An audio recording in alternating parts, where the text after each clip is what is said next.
Rider Morphology, a guest blog from Dr Sue Dyson.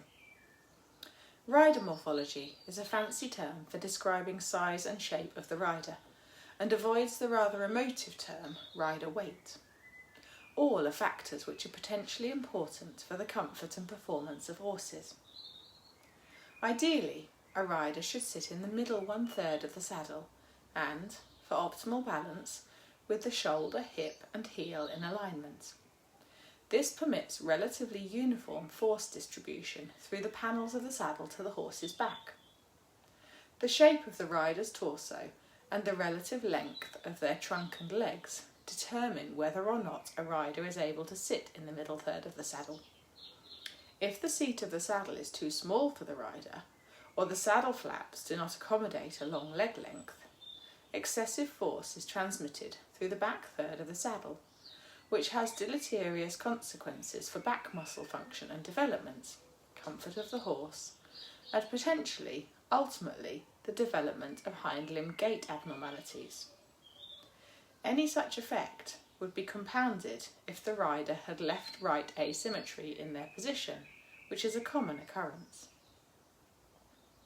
In some instances, a larger saddle can be used to accommodate the size of the rider, and alteration in saddle flap shape and the position of the stirrup bars can facilitate the correct positioning of a long-legged rider. The seat of the saddle can be lengthened to some extent without altering the length of the tree and panels. Ideally, the tree should not extend further back than the 18th thoracic or possibly the first lumbar vertebrae.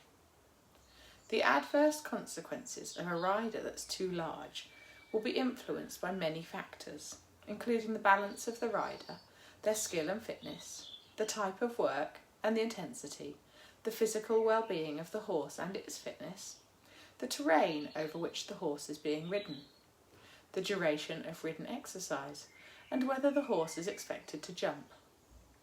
A beautifully balanced, skilled, large rider may result in less problems than a smaller rider who sits asymmetrically and is unable to ride in harmony with the horse.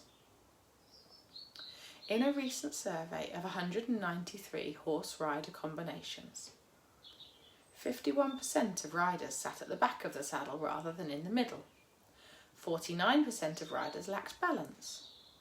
40% of riders were too big for the saddle. Only 35% of riders were correctly positioned in the middle of the saddle in balance and the appropriate size in relation to the saddle. It has to be recognised that some horses are not big enough to accommodate a saddle which fits both the horse and the rider. This particularly relates to horses with short back conformation. If the horse-rider combination does not look right, it probably is not right. Brought to you by Sue Palmer, thehorsephysio.co.uk, making the world a happier place for horses and their handlers. You can find me on Instagram at Sue Palmer the Horse Physio and on Facebook and YouTube as The Horse Physio. Thanks for your time, I appreciate you listening.